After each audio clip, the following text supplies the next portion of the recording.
Hello friends, welcome to all of you in our channel Khan classes of commerce. आज हम unit number first से कुछ MCQs लेकर आए हैं और जिसमें आज का टॉपिक ट्रायल बैलेंस होने वाला है और उसके साथ साथ रेक्टिफिकेशन ऑफ एरर रहेगा, मतलब अशुद्धियों का संशोधन और तलपट परीक्षा सूची के बारे में आज हम MCQs लेकर आए हैं। तो ये वीडियो बहुत ही इम्पोर्टेंट होने वाला है। चलिए हम पहला क्वेश्चन स्क्रीन पर ले लेते हैं। पहला क्वेश्चन आपका है कि आ ट्रायल बैलेंस इज़ एक तलपट क्या है। तो तलपट कोई अकाउंट नहीं होता, तो तलपट ना ही कोई पर्सनल अकाउंट है, ना ही कोई रियल अकाउंट है और ना ही कोई नॉमिनल अकाउंट है। तलपट क्या है? शेषों की एक सूची है जो कि खाता बही के द्वारा निकाले गए शेषों के आधार पर बनाई जाती है, मतलब इसको हम शेड्यूल ऑफ बैलेंसेस कहते हैं, या तलपट को हम list of balances of account कहते हैं। मतलब खातों के जो शेष निकाले जाते हैं उन खातों के शेष की ये एक सूची मात्र है, ये कोई स्टेटमेंट नहीं है और ना ही ये कोई खाता है। तो राइट आंसर आपका क्या हो जाएगा इस क्वेश्चन का? डी हो जाएगा। और ट्रायल बैलेंस किसके आधार पर बनाया जाता है? तो ट्रायल बैलेंस आपका लेज़र के बैलेंसेस के आधार पर बनाया जाता है। अब क्वेश्चन नंबर 2 हम स्क्रीन पर देख लेते हैं। तलपट का मिलना बताता है। तलपट का अगर बैलेंस मैच हो जाता है, तलपट का बैलेंस अगर दोनों साइड डेबिट और क्रेडिट में मैच हो जाता है तो ये क्या इंडिकेट करता है? तो तलपट का बैलेंस अगर, यानी ट्रायल बैलेंस का बैलेंस अगर दोनों तरफ एक सा आ जाता है, बैलेंस्ड हो जाता है, तो उसको हम क्या कहते हैं? तो उसको हम अर्थमेटिक एक्यूरेसी ऑफ बुक्स कहते हैं। मतलब जो भी हमने खाते बनाए हैं वो खातों की अंक गणितीय शुद्धता का क्या होता है? प्रमाण होता है। मतलब मैथमेटिकली हमने कोई मिस्टेक नहीं की है, अर्थमेटिकली हमने कोई मिस्टेक नहीं की है, इस बात का ये प्रमाण तलपट होता है। यानी कि तलपट का बैलेंस अगर दोनों तरफ मैच हो जाता है तो हम ये मान सकते हैं कि हमने ट्रायल बैलेंस में हमने जो खाते रखे हैं उन खाते रखने में कोई भी अर्थमेटिक मिस्टेक यहाँ नहीं हुई है। चलिए अब हम स्क्रीन पर अगला क्वेश्चन देख लेते हैं। अगला क्वेश्चन आपका, छूट जाने वाली अशुद्धियां मिलान को प्रभावित करती हैं, यानी कि error of omission affect the agreement of the. तो अब हम आपको ये बताते हैं कि छूट जाने वाली अशुद्धियां मिलान को प्रभावित करती हैं। मतलब जिन मदों का लेखा छूट जाता है तो वो मिलान को किस तरह प्रभावित करता है? क्या वो बैलेंस शीट को प्रभावित करता है? नहीं प्रभावित करता। क्या वो ट्रायल बैलेंस को प्रभावित करता है? नहीं करता। तो दोनों में से किसी में भी नहीं, आपका आंसर यहाँ सी हो जाएगा। अब थोड़ा सा इसको हम डीपली देख लेते हैं कि किसी भी मद को अगर हम लिखना ही छोड़ दें, यानी लिखना ही छूट जाए, जिसको हम एरर ऑफ ओमिशन कहते हैं, भूल चूक की अशुद्धि कहते हैं, या छूट जाने वाली अशुद्धि कहते हैं। मतलब ऐसी चीज़ जिसको लिखना ही छूट गया। तो आपको पता है कि हर ट्रांजैक्शन एक डेबिट और एक क्रेडिट को अफेक्ट करता है, तो ना हम उसको डेबिट में लिखें ना हम उसको क्रेडिट में लिखें, तो फिर क्या होगा? उससे ना तो बैलेंस शीट पर फ़र्क पड़ेगा और ना ही ट्रायल बैलेंस पर फ़र्क पड़ेगा, क्योंकि बैलेंस शीट का बैलेंस भी मैच हो जाएगा और ट्रायल बैलेंस का बैलेंस भी क्या हो जाएगा? मैच हो जाएगा। तो इन दोनों चीज़ों को एरर ऑफ ओमिशन अफेक्ट नहीं करता। तो राइट आंसर आपका इस क्वेश्चन का क्या हो जाएगा? सी हो जाएगा। अब कंपेंसेटरी मिस्टेक्स के संबंध में अगला क्वेश्चन आपको दिया गया है। क्षतिपूरक अशुद्धियां मिलान को प्रभावित करती हैं। तो क्षतिपूरक अशुद्धियां यानी कंपेंसेटरी एरर किसको प्रभावित करती हैं? तो इस क्वेश्चन का आंसर क्या हो जाएगा? तो सबसे पहले हम कंपेंसेटरी मिस्टेक समझ लेते हैं कि कंपेंसेटरी मिस्टेक यानी कि एरर ऑफ कंपेंसेशन क्या होता है। तो इसको हम समझ लेते हैं कि कंपेंसेटरी मिस्टेक क्या होती हैं।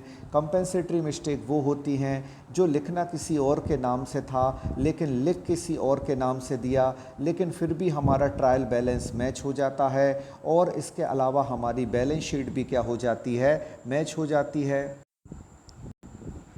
तो इस क्वेश्चन का राइट आंसर आपका क्या हो जाएगा? तो इस क्वेश्चन का राइट आंसर आपका सी हो जाएगा। दोनों में से किसी को भी नहीं, मतलब कि ट्रायल बैलेंस इससे प्रभावित नहीं होता और चिट्ठा भी इससे प्रभावित नहीं होता। तो नाइदर ऑफ द टू हो जाएगा और आपका आंसर सी हो जाएगा, क्योंकि क्षतिपूरक अशुद्धियाँ वो होती हैं, कंपेंसेटरी मिस्टेक वो होती है, या कंपेंसेटिंग मिस्टेक वो होती है जो आपको एक पक्ष में लिख दिया गया है और दूसरे पक्ष में भी क्या है, लिख दिया गया है। कहने का मतलब ये है लिखना था किसी और नाम से और लिख दिया किसी और नाम से, तो उससे क्या होता है, ट्रायल बैलेंस तो हमारा मैच हो जाता है और ट्रायल बैलेंस मैच हो जाता है तो बैलेंस शीट भी हमारी क्या हो जाएगी, मैच हो जाएगी।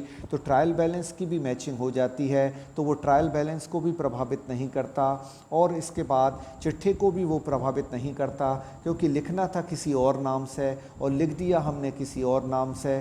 तो इस तरीके से दोनों पक्ष आपके मैच हो जाते हैं, तो ट्रायल बैलेंस भी मैच हो जाएगा और बैलेंस शीट भी मैच हो जाएगी। तो दोनों में से किसी में भी नहीं, ये आपका राइट आंसर हो जाएगा। फोर्थ क्वेश्चन का आंसर हो जाएगा करेक्ट, सी ऑप्शन हो जाएगा। इसके बाद अगला क्वेश्चन हम देख लेते हैं स्क्रीन पर। अब हम देख लेते हैं कि फिफ्थ क्वेश्चन आपकी स्क्रीन पर पर्टिकुलर क्या दिया गया है। तो फिफ्थ क्वेश्चन में आपको दिया गया है, निम्न में से सही उत्तर का चुनाव कीजिए। तलपट एक खाता है, तो नहीं, तलपट एक खाता नहीं है। तो पहला ऑप्शन आपका क्या हो जाएगा, रॉन्ग आ जाएगा, क्योंकि ट्रायल बैलेंस आपका क्या है कि कोई आपका अकाउंट नहीं है, जैसा अभी हमने समझाया। आर्थिक चिट्ठा डेबिट और क्रेडिट शेष होता है, तो ये भी नहीं है। ट्रायल आपको पता होगा बैलेंस शीट में पहले लायबिलिटी आती है और बाद में क्या आता है, असेट आता है। और लायबिलिटी का बैलेंस क्या होता है, तो याद रखिए लायबिलिटी आपकी क्या होती है, क्रेडिट, और असेट्स आपकी जो राइट हैंड साइड लिखी जाती है वो क्या होती है, डेबिट। तो बैलेंस शीट क्रेडिट डेबिट के बैलेंस पर बनाई जाती है, जबकि यहाँ डेबिट क्रेडिट लिखा हुआ है। तो बैलेंस शीट में पहले क्रेडिट आता है, बाद में डेबिट आता है। तो ये दूसरा ऑप्शन भी आपका क्या हो गया, गलत हो गया। तो पहला भी इनकरेक्ट हो गया, दूसरा स्टेटमेंट भी इनकरेक्ट हो गया। अब तीसरा स्टेटमेंट, तलपट खाता की अंक गणितीय शुद्धता की जानकारी के लिए बनाया जाता है या जानने के लिए बनाया जाता है। तो हाँ, ट्रायल बैलेंस को हम इसलिए बनाते हैं ताकि अर्थमेटिक एक्यूरेसी हमारी अकाउंट की मिल जाए। तो ये ऑप्शन आपका सही है। इसके बाद हम चौथा ऑप्शन भी देख लेते हैं, भवन मरम्मत के लिए किए गए भुगतान का लेखा भवन खाते में कर दिया। अब देखिए, बिल्डिंग की रिपेयरिंग हुई लेकिन इन्होंने बिल्डिंग अकाउंट में लिख दिया, तो लिखना था इनको रिपेयरिंग अकाउंट में, लेकिन लिख दिया इन्होंने क्या, बिल्डिंग अकाउंट में। ये तो सेंटेंस गलत है।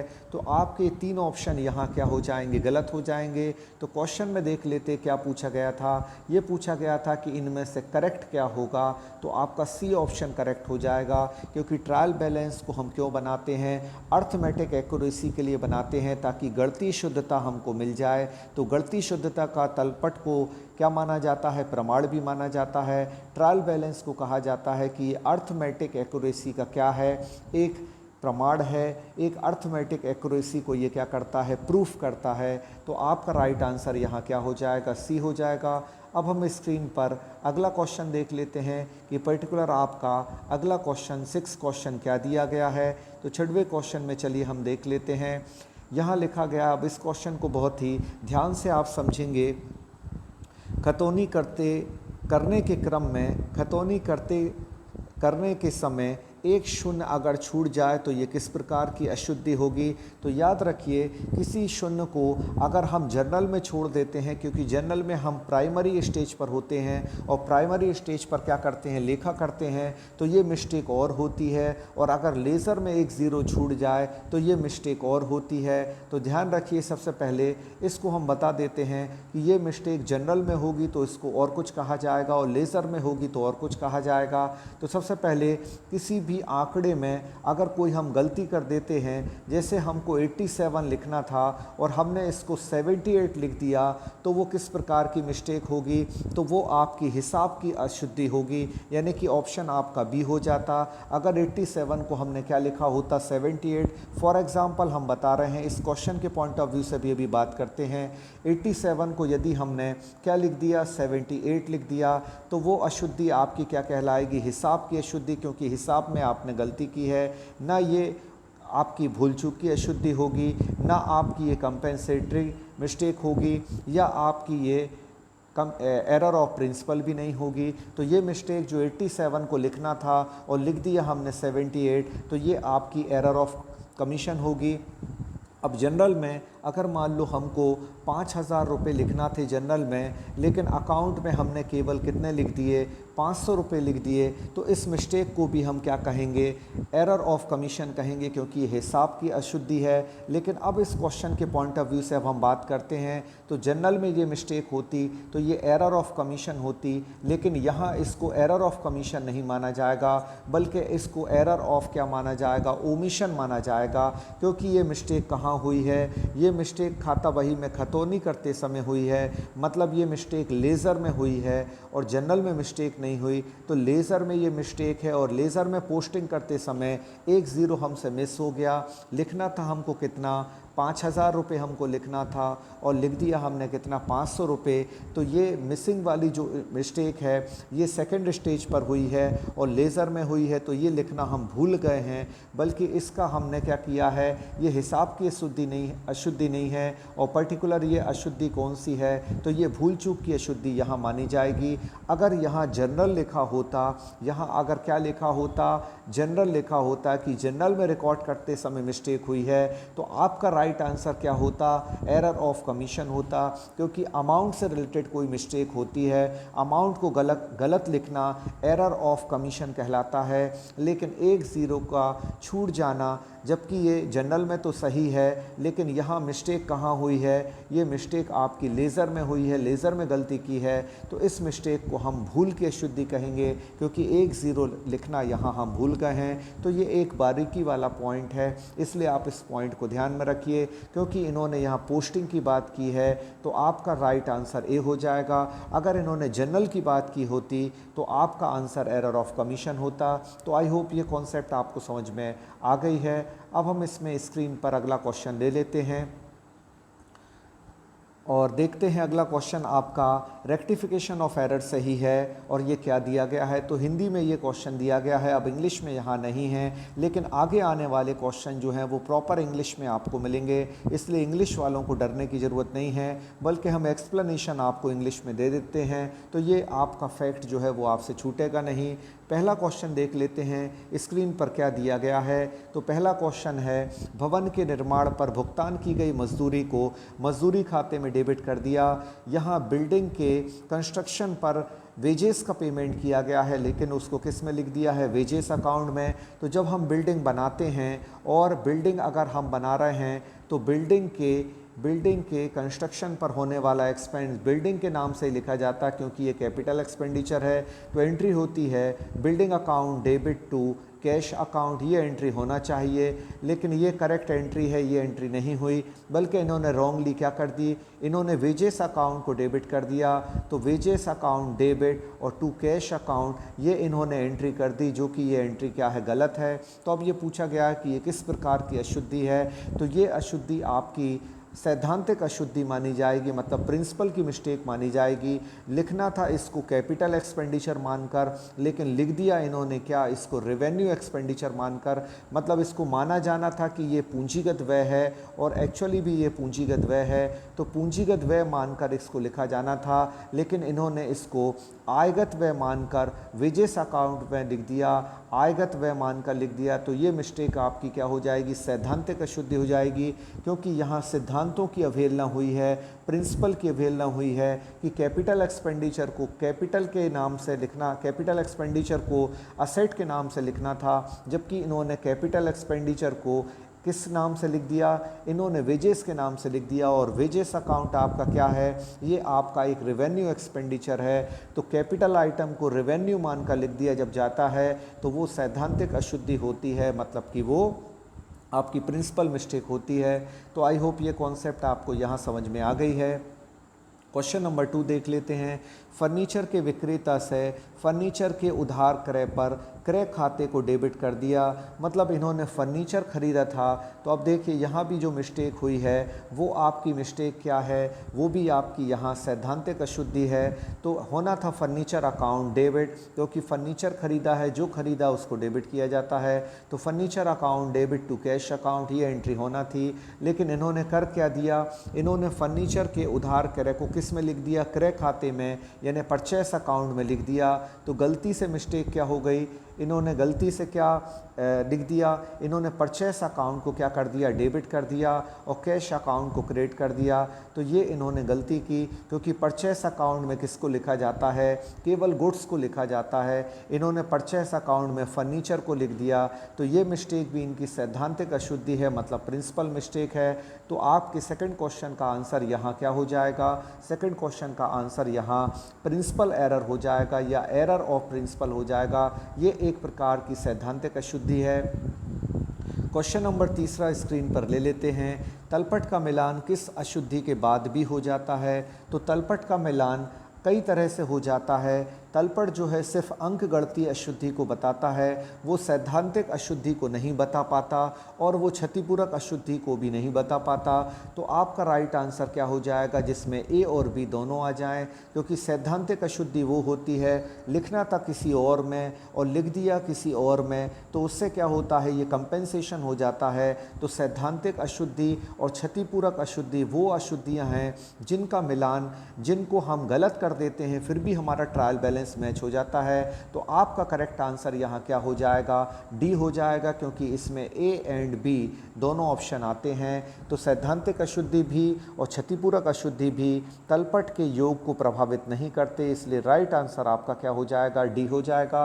अब तलपट द्वारा किस अशुद्धि का पता लगाया जा सकता है? तो क्या तलपट से भूल की अशुद्धि का पता लगाया जा सकता है? नहीं लगाया जा सकता। तलपट से सैद्धांतिक अशुद्धि का पता भी नहीं चलता, क्षतिपूरक अशुद्धि का पता भी नहीं चलता। तो राइट आंसर आपका क्या हो जाएगा, डी हो जाएगा, इनमें से कोई नहीं, क्योंकि किसी भी अशुद्धि का पता तलपट के द्वारा नहीं लगाया जा सकता। तलपट सिर्फ मैथमेटिकल एक्यूरेसी को बताता है या अर्थमेटिक एक्यूरेसी को बताता है, और ये अर्थमेटिक एक्यूरेसी का ही प्रूफ है, मतलब अंक गणितीय शुद्धता का प्रमाण तलपट है। और तलपट को हिंदी में हम परीक्षा सूची भी कहते हैं, इंग्लिश में जबकि इसका एक ही नाम है, ट्रायल बैलेंस। और ये लेज़र के बैलेंसेस के आधार पर बनाया जाता है। इसके बाद हम स्क्रीन पर अगले क्वेश्चन देख लेते हैं। अब ट्रू और फॉल्स आ गए हैं, तो ट्रू और फॉल्स को भी समझ लेते हैं। ट्रू और फॉल्स से क्या होता है, तो ट्रू और फॉल्स से हमें कॉन्सेप्ट क्लियर कर सकते हम, और ये छोटी छोटी चीज़ें जब आप समझने लगेंगे तो एग्ज़ाम में आपको करेक्ट और इनकरेक्ट की पहचान हो जाएगी। तो अभी भी हम ट्रू और फॉल्स के ज़रिए अपनी कॉन्सेप्ट को क्लियर कर रहे हैं। तो किसी भी चीज़ को अकाउंट में छोटा समझ करना छोड़िए, एक लाइन का जो फैक्ट होता है वो भी एक क्वेश्चन को सही करने के लिए काफ़ी होता है। इसलिए हमने जो आपको एनालिटिकल थिंकिंग के बेसिस पर जो डेली हम अपने पेड कोर्स में स्टूडेंट को प्रोवाइड कर रहे हैं, ट्रू और फॉल्स प्रोवाइड करते हैं, मैच दी कॉलम प्रोवाइड करते हैं, इसके साथ साथ एमसीक्यूज़ होते हैं, फिल इन दी ब्लैंक्स होते हैं और वन वर्ड सेंटेंस होते हैं। इन सब से हम अपने स्टूडेंट की एनालिटिकल थिंकिंग प्रोसेस कर रहे हैं। अगर आपने हमारे पेड कोर्स को ज्वाइन नहीं किया है तो अभी भी आपके पास टाइम है, अगस्त में एडमिशन ओपन है और अभी हम आपको वीकेंड में एक अच्छा खासा डिस्काउंट भी प्रोवाइड कर रहे हैं। तो जिन लोगों ने अभी तक एडमिशन नहीं लिया है वो ऐसी टेस्ट सीरीज़ हमारे जो पेड कोर्स है उसमें फ्री ऑफ कॉस्ट दी जा रही है। इसके साथ साथ हम हर टॉपिक के video lecture unit wise provide कर रहे हैं, साथ ही डिटेल में भी पीडीएफ फाइल प्रोवाइड की जाती है। तो काफ़ी हेल्दी हम एक एनवायरनमेंट क्रिएट किए हुए हैं ताकि आपकी जो इन्फॉर्मेशन है वो प्रॉपर हो सके, और एग्ज़ाम में जो चीज़ें हेल्प करती हैं वो सारी चीज़ें हमारे कोर्स में हैं। तो आप अगर हमारे कोर्स को अभी तक ज्वाइन नहीं कर पाए हैं तो अभी भी आपके पास मौका है। हमारे बैच नंबर 2 में एडमिशन ओपन है और डिस्काउंट ऑफ़र भी है 2 दिन, जो कि आपका 18 और 19 अगस्त में भी अप्लाई होगा। तो उस आप डिस्काउंट ऑफ़र का भी यहाँ फ़ायदा उठा सकते हैं। चलिए हम अब जल्दी से ट्रू एंड फॉल्स ले लेते हैं। तो सबसे पहले यहाँ बोला गया है कि उचंत खाता क्या स्थायी होता है, तो नहीं। उचंत खाता किसको कहते हैं? उचंत खाता सस्पेंस अकाउंट को कहा जाता है। तो याद रखिए सस्पेंस अकाउंट कब खोला जाता है? आपको पता है जब कोई मिस्टेक हो जाती है, जब कोई एरर हो जाती है, उस एरर को इम्प्रूव करने के लिए जो अकाउंट खोला जाता है वो सस्पेंस अकाउंट होता है। आपसे ये भी पूछा जा सकता है कि सस्पेंस अकाउंट नेचर में कौन सा अकाउंट अकाउंट है, तो याद रखिए सस्पेंस अकाउंट नेचर में पर्सनल अकाउंट है, इसको हम व्यक्तिगत खाता भी कहते हैं। तो आप याद रखिए, ये भी क्वेश्चन आपसे एग्ज़ाम पॉइंट ऑफ व्यू से बहुत इंपॉर्टेंट हो जाता है कि रेक्टिफिकेशन ऑफ एरर में जो सस्पेंस अकाउंट ओपन किया जाता है वो सस्पेंस अकाउंट नेचर में कैसा है, तो वो पर्सनल अकाउंट है, मतलब व्यक्तिगत खाता होता है। और ये खाता आपका स्थायी खाता नहीं होता बल्कि अस्थायी खाता होता है, मतलब परमानेंट नहीं होता, ये टेम्परेरी अकाउंट है। जैसे ही मिस्टेक मिल जाती है इस अकाउंट को बंद कर दिया जाता है। तो ये आपका कोई परमानेंट अकाउंट नहीं है बल्कि ये अकाउंट आपका नॉन परमानेंट है, अस्थायी है। तो आई होप ये पहला पॉइंट आपको समझ में आ गया होगा।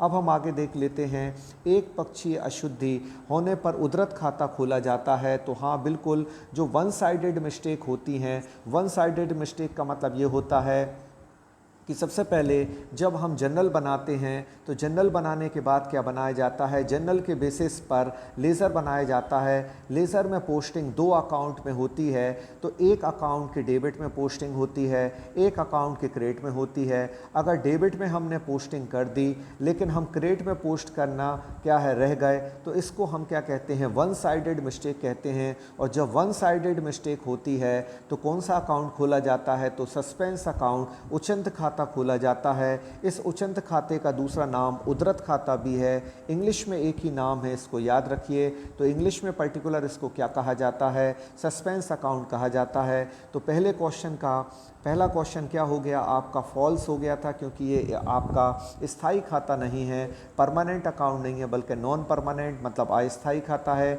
एक पक्षीय अशुद्धि होने पर उद्धृत खाता खोला जाता है, तो ये कथन सत्य हो जाएगा, क्योंकि आप सस्पेंस अकाउंट तब ओपन करते हैं जब वन साइडेड एरर होता है।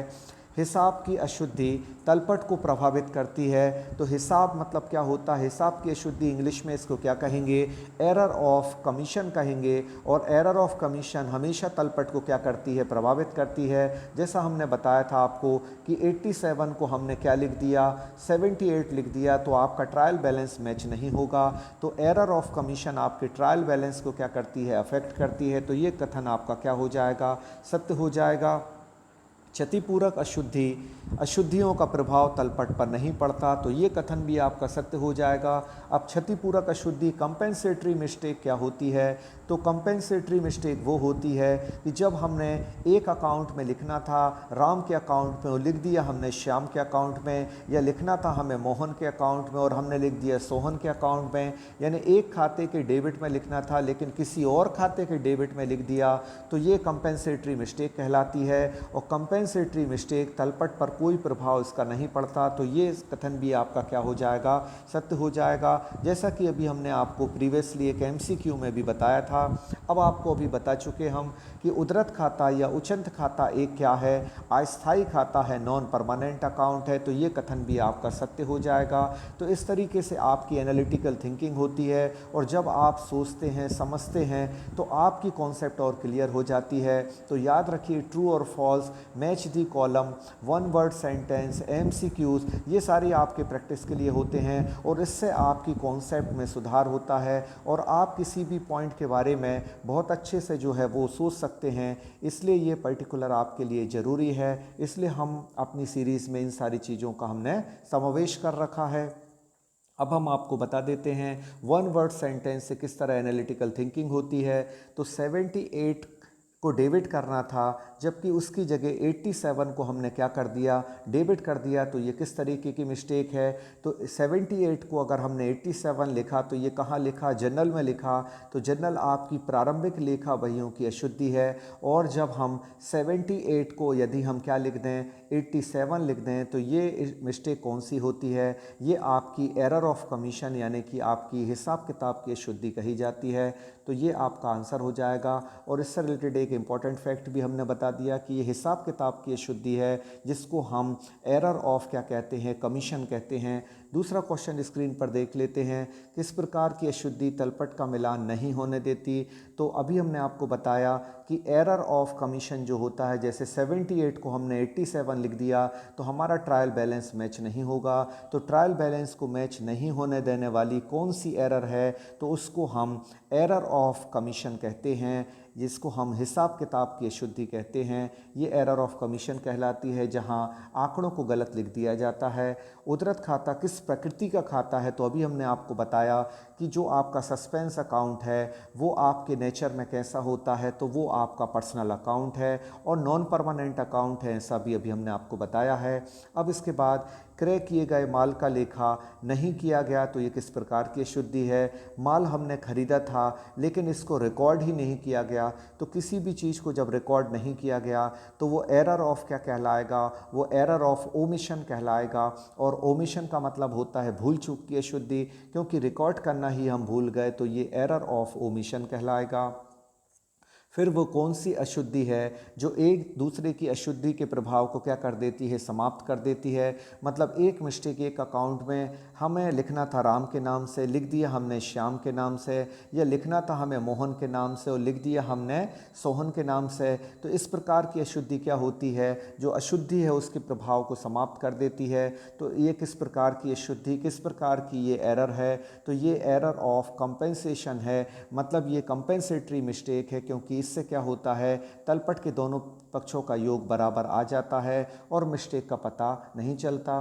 अब हम आगे देख लेते हैं कुछ और इम्पोर्टेंट एमसीक्यूज़ हैं। और अभी तक आपने हमारे वीडियो को अगर लाइक नहीं किया है तो प्लीज़ हमारे वीडियो को लाइक कर दें और वीडियो देखने के बाद ज़रूर एक कमेंट किया करें। ये हमेशा हमारी आपसे शिकायत रही है कि हम इतने इम्पोर्टेंट क्वेश्चन आपके एग्ज़ाम पॉइंट ऑफ व्यू से लेकर आते हैं, लेकिन फिर भी आप हमारे वीडियोज़ को लाइक नहीं करते और कमेंट नहीं करते। कुछ लोग यहाँ लगातार कमेंट करते हैं, लाइक्स भी करते हैं, लेकिन अब हम आपसे उम्मीद करेंगे कि आप लोग भी इस वीडियो में क्या करेंगे, लाइक करेंगे, इसको कमेंट करेंगे, क्योंकि ये वीडियो आपके लिए बहुत ही हेल्पफुल है। चलिए हम स्क्रीन पर अगला क्वेश्चन देख लेते हैं कि पहला क्वेश्चन अब क्या दिया गया है। तो ये आपका ट्रायल बैलेंस से रिलेटेड है कि ट्रायल बैलेंस क्या है। तो हमने आपको बताया था ट्रायल बैलेंस कोई अकाउंट नहीं बल्कि लिस्ट ऑफ बैलेंसेस है। मतलब जो भी खातों के बैलेंसेस निकाले जाते हैं उन खातों के बैलेंसेस की ये एक लिस्ट है। ये कोई आपका स्टेटमेंट नहीं है, ये कोई आपका अकाउंट नहीं है, बल्कि ये सिर्फ क्या है, list of balances of account है। दूसरा क्वेश्चन स्क्रीन पर देख लेते हैं क्या है। Preparation of trial balance is, तो ट्रायल बैलेंस का बनाए जाना क्या है। तो याद रखिए ट्रायल बैलेंस का बनाए जाना हमारे लिए क्या है, वॉलंटरी है। और इसलिए वॉलंटरी है, ये हमारी इच्छा पर निर्भर करता है, लेकिन इसके साथ साथ वॉलंटरी के साथ साथ ये क्या है, कंपलसरी भी है। कंपलसरी भी है, क्यों कंपलसरी है, वॉलेंट्री तब तक है अगर हम फाइनल अकाउंट नहीं बना रहे हैं तो ये वॉलेंट्री है, यानी कि हमारे इच्छा पर निर्भर करता है। लेकिन ट्रायल बैलेंस के बेसिस पर क्या बनाया जाता है, फाइनल अकाउंट, तो ये वहाँ क्या हो जाता है, कंपलसरी। तो यहाँ राइट आंसर आपका क्या हो जाएगा, डी हो जाएगा कि ये आपका वॉलेंट्री भी है और कंपलसरी भी है। अगर हम फाइनल अकाउंट बनाना चाहते हैं, अंतिम खाते बनाना चाहते हैं तो वहाँ कंपलसरी हो जाएगा, और अंतिम खाते नहीं बनाना चाहते हैं तो ये हमारे लिए वॉलेंट्री रहेगा। तो आपका डी आंसर करेक्ट हो जाएगा, जिसमें ए और बी दोनों दिए गए हैं। अब अगला क्वेश्चन स्क्रीन पर देख लेते हैं। इन the case of disagreement of trial balance, मतलब ट्रायल बैलेंस का अगर दोनों तरफ का टोटल मैच नहीं हुआ है तो किस नाम से हम डिफरेंस को कवर करेंगे। तो यहाँ लिखा गया in the case of disagreement of trial balance the amount of difference is transferred as temporary to, तो ये आ जाएगा आपका सस्पेंस अकाउंट। हमने आपको बताया था कि यदि ट्रायल बैलेंस का टोटल बराबर नहीं आता तो कौन सा अकाउंट ओपन कर दिया जाता है, सस्पेंस अकाउंट। अगर डेबिट में कम है तो डेबिट में सस्पेंस अकाउंट आ जाएगा, और ट्रायल बैलेंस के अगर क्रेडिट में कम है तो क्रेडिट में सस्पेंस अकाउंट आ जाएगा। तो सस्पेंस अकाउंट का कोई पर्टिकुलर डेबिट या क्रेडिट बैलेंस नहीं होता, जिस साइड भी बैलेंस कम है उस साइड हम सस्पेंस अकाउंट को लिख सकते हैं। तो फिलहाल तीसरे क्वेश्चन का आंसर आपका सी हो जाएगा। अब ट्रायल बैलेंस कब बनाया जाता है, तो आपको पता है कि ट्रायल बैलेंस कब बनाया जाता है, ये आफ्टर दी लेज़र बनाया जाता है। जब लेज़र बन जाता है और लेज़र खाता बही बन जाती है तो खाता बही के शेषों के आधार पर ही तलपट बनाया जाता है। तो फोर्थ क्वेश्चन का आंसर क्या हो जाएगा, यहाँ डी हो जाएगा। इसके बाद अब हम आगे क्वेश्चन फिफ्थ क्वेश्चन देख लेते हैं। ये थर्ड और फोर्थ क्वेश्चन आपके पर्टिकुलर हो गए हैं। अब क्वेश्चन नंबर फिफ्थ है कि ट्रायल बैलेंस चेक्स, तो ट्रायल बैलेंस क्या चेक करता है। बार बार हमने आपको इसी वीडियो में बताया है कि ट्रायल बैलेंस आपका अर्थमेटिकल एक्यूरेसी को चेक करता है, मतलब अर्थमेटिकल कोई मिस्टेक तो नहीं है, इस बात का ये प्रूफ है। वो क्या है? वो ट्रायल बैलेंस है। तो ट्रायल बैलेंस मैथमेटिकल या अर्थमेटिक एक्यूरेसी को बताता है, लेकिन ये एरर ऑफ कमीशन को, एरर ऑफ ओमिशन को और एरर ऑफ प्रिंसिपल को आइडेंटिफाई नहीं कर सकता। तो इस बात को भी आप ध्यान रखिएगा। अगला क्वेश्चन स्क्रीन पर ले लेते हैं। Rectification of error is done through suspense account. तो यहाँ लिखा गया है कि जब हम रेक्टिफिकेशन ऑफ एरर को डन करते हैं, मतलब किसी भी एरर को हम रेक्टिफाई करते हैं सस्पेंस अकाउंट के थ्रू, तो वो कब होता है? तो इसके बारे में आपको हम बता देते हैं कि ये सस्पेंस अकाउंट जो है वो कब होता, सस्पेंस अकाउंट ओपन कब होता है। तो सस्पेंस अकाउंट आपका ओपन होता है कब? ट्रायल बैलेंस बनाने के बाद ओपन होता है। तो ट्रायल बैलेंस जब हम बना लेते हैं और ट्रायल बैलेंस का बैलेंस जब मैच नहीं होता तो हम सस्पेंस अकाउंट ओपन करते हैं। तो इसमें क्या आपका राइट आंसर हो जाएगा? 4 ऑप्शन आपको दिए गए हैं, वो देख लेते हैं। After the accounts have been balanced, before preparation of trial balance, after preparation of final account और after preparation of trial balance. तो after preparation of trial balance ये आपका करेक्ट आंसर हो जाएगा, क्योंकि हमें मिस्टेक का पता कब चलता है? जब हम ट्रायल बैलेंस बना लेते हैं और ट्रायल बैलेंस बनाने के बाद हमें ये रेक्टिफिकेशन ऑफ एरर हम सुधारते हैं और सस्पेंस अकाउंट को ओपन कर देते हैं।